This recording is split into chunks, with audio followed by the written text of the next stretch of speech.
ruva rangu dai waiziva zvandinonzwa nezviri mukati memwoyo wangu, kana kuti dai waipiwa zviri munjere nezviri mumurungwa wangu, nyange ndisipo ingozviziva. Hakuna kana umwe angatore mwoyo wangu, kufunganya dai wambomira. Baby,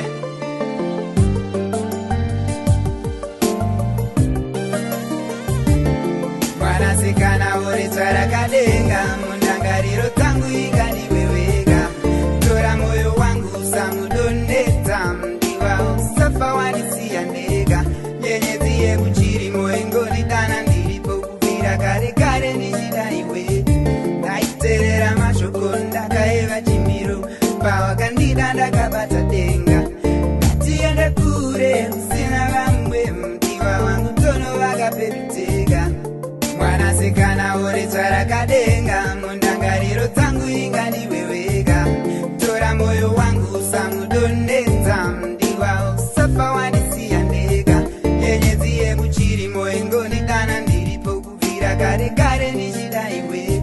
Ndaiteerera mashoko ndakaeva chimiro, pawakandida ndakabata denga. Ngatiende kure usina vamwe, mdiwa wangu tonova pekutega. Ruva rangu dai waiziva zvandinonzwa nezviri mukati memwoyo wangu, kana kuti dai waipiwa zviri munjere nezviri mumurungwa wangu, nyange ndisipo ingozviziva.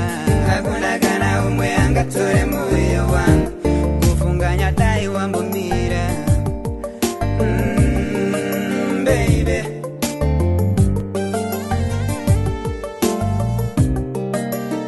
chinangwa changu ndechekuti unzwe, handichadzokere kumashure. Ndichatokukanda baby mumambure, machena chena weke kuti mbure. Potosangana pese mbunde mbunde, nechimwe changu patakabva kure.